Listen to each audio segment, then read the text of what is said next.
सदन नहीं चलाना चाहते।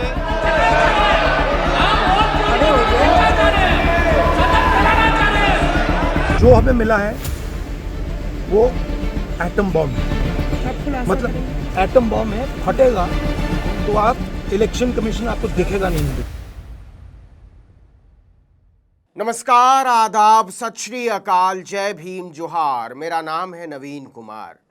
राहुल गांधी बुरी तरह तमतमाए हुए हैं। इस तरह के क्रोध में वो कम आते हैं।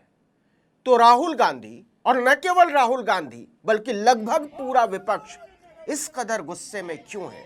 इतना गुस्सा कि वो कहने लगे चुनाव आयोग भारत के साथ गद्दारी कर रहा है, भारत की जनता से गद्दारी कर रहा है। कहने लगे भारत के लोकतंत्र से गद्दारी कर रहा है, क्योंकि आप देश के हर बालिग नागरिक को मिलने वाले वोट के अधिकार की चोरी कर रहे हैं, और ऐसा वो भारतीय जनता पार्टी की सेवा में कर रहा है। वोट चोरी हो रही है और अब हमारे पास ओपन एंड शट प्रूफ है कि इलेक्शन कमीशन वोट चोरी में इन्वॉल्व है।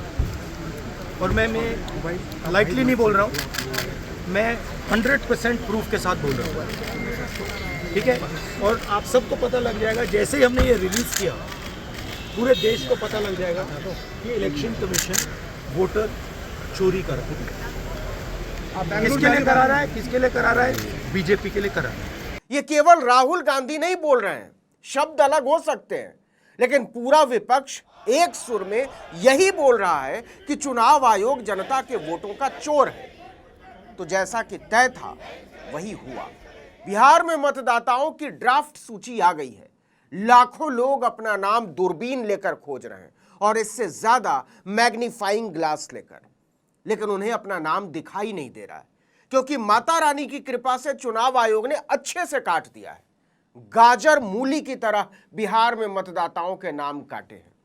इसमें सबसे ज्यादा मुसलमान हैं, दलित हैं, अति पिछड़े हैं, कम पढ़े लिखे लोग हैं, मजदूर और गरीब हैं। अब चुनाव आयोग ने काटे तो हैं, लेकिन पता नहीं चल रहा है कि ज्यादा किसका काट दिया है। मतदाताओं का ज्यादा काट दिया है, या राजनीतिक दलों का ज्यादा काट दिया है, नेताओं का ज्यादा काट दिया है, लोकतंत्र का ज्यादा काट दिया है, या फिर संविधान से मिले अधिकारों का ज्यादा काट दिया है। लेकिन चुनाव आयोग ने काटा जमकर है। भारतीय जनता पार्टी को छोड़कर बाकी सब इसके घाव को महसूस कर रहे हैं। राहुल गांधी ने चुनौती देते हुए कहा, चुनाव आयोग वोटों की चोरी में शामिल है, उसे छोड़ेंगे नहीं। जो भी ये काम कर रहे हैं, ठीक है, इलेक्शन कमीशन में जो भी ये काम कर रहे हैं, right from the top to the bottom, आप एक बात याद रखिए, आपको हम छोड़ेंगे नहीं। राहुल गांधी यही नहीं रुके, उन्होंने चुनाव आयोग को देशद्रोही कह डाला और कहा कि ये मत सोचिएगा, ये करके आप निकल लेंगे। राहुल गांधी ने अपनी बात को साफ करते हुए कहा कि आप नौकरी से रिटायर भी हो गए तो आपको छोड़ेंगे नहीं, खोज कर निकालेंगे और इस देशद्रोह की सजा देंगे। ये होकर रहेगा, किसी मुगालते में मत रहिएगा। कुछ भी हो जाए हम छोड़ेंगे नहीं आपको, क्योंकि आप हिंदुस्तान के खिलाफ काम कर रहे हो। ये ट्रीजन है और कम, इससे कम नहीं। आप याद रखिए, आप कहीं भी हो, रिटायर्ड हो, कुछ भी हो, ठीक है, हम आपको ढूंढ के निकालेंगे। राहुल गांधी लोकसभा में नेता प्रतिपक्ष हैं, संवैधानिक कुर्सी पर बैठे हुए हैं, और अगर वो कह रहे हैं कि चुनाव आयोग चोर है, गद्दार है, देशद्रोही है, और हम इस चोरी में शामिल लोगों को ढूंढ कर सजा देंगे, तो इसे हवा में तो नहीं उड़ाया जा सकता। सवाल है कि सरकार इस पर चर्चा क्यों नहीं चाहती। बिहार में बेसिर पैर के सर को लेकर राज्यसभा और लोकसभा में हंगामा शुरू हुआ तो कोई काम ही नहीं हुआ।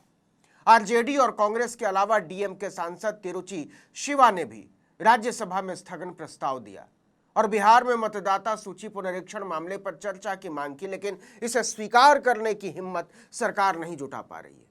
राज्यसभा उपसभापति हरिवंश ने कहा कि यह मामला सुप्रीम कोर्ट में है, विचाराधीन है, और चुनाव आयोग एक संवैधानिक निकाय, इसलिए हम चर्चा नहीं कर सकते। लेकिन विपक्षी सांसदों ने साफ कहा, हम किसी भुलावे या झांसे में नहीं आने वाले, ये होशियारी चलने नहीं देंगे। माननीय सर्वोच्च न्यायालय के दिशा निर्देश के बावजूद जो जिन डॉक्यूमेंट्स का, आधार कार्ड का जिसका सैचुरेशन सबसे ज्यादा है, उसको अभी तक भी चुनाव आयोग मैं समझता हूं कि एकोमोडेट नहीं कर रहा है। उसकी वजह से प्रति विधानसभा क्षेत्र जितने लोगों के नाम डिलीट हो रहे हैं, ये लोकतंत्र के लिए खतरा है। पता नहीं चुनाव आयोग को किसकी स्क्रिप्ट पकड़ा दी गई है। उधर लोकसभा में भी विपक्ष ने बिहार में मतदाता सूची पुनरीक्षण के मुद्दे पर चर्चा की मांग को लेकर नारेबाजी की। क्या गजब का लोकतंत्र कायम किया है नरेंद्र मोदी ने।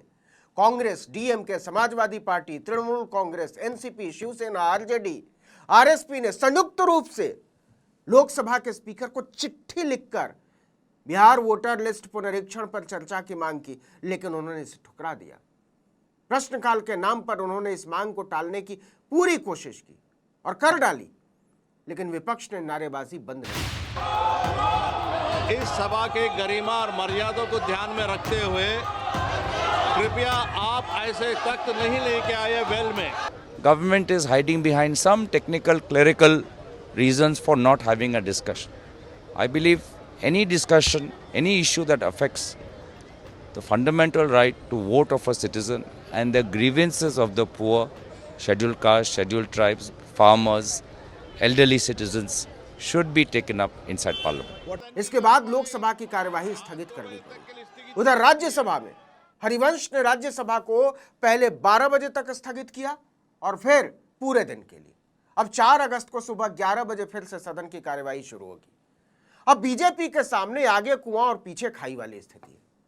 आपको पता ही है, राज्यसभा में ऑपरेशन सिंदूर पर चर्चा का जवाब देने से प्रधानमंत्री नरेंद्र मोदी भाग खड़े हुए, आए ही नहीं। और लोकसभा में उनका जवाब इतना बुझा हुआ, इतना कमजोर, इतना लचर, इतना थका हुआ था कि खुद भाजपा के लोग उबासियां ले रहे थे।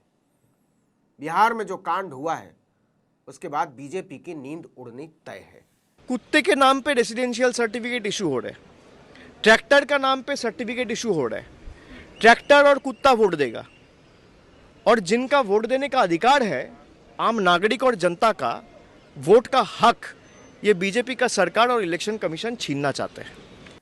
सबको दिखाई दे रहा है कि बिहार दहक रहा है, सिवाय चुनाव आयोग और भारतीय जनता पार्टी के। लेकिन इसकी कीमत कौन चुकाएगा, अभी इसका हिसाब लगाया जा रहा है। भाजपा को लग रहा है कि बिहार के लोगों के नाम काट कर वो सत्ता के सूत्र पालेगा, और कांग्रेस के हिसाब से चुनाव आयोग इसी के लिए सारे धतकर्म कर रहा है।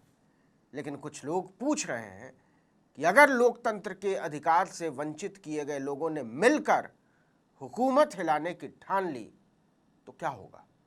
इस वीडियो में इतना ही, लेकिन अगर आपने आर्टिकल 19 इंडिया को अब तक सब्सक्राइब नहीं किया तो फौरन कर लीजिए। बेल आइकॉन दबाइए, घंटी जैसी आकृति लाइक कीजिए और कमेंट करके बताइए हमारा वीडियो आपको कैसा लगा। हमारा ट्विटर हैंडल है article19_India और मेरा ट्विटर हैंडल है नवीन जर्नलिस्ट। नमस्कार।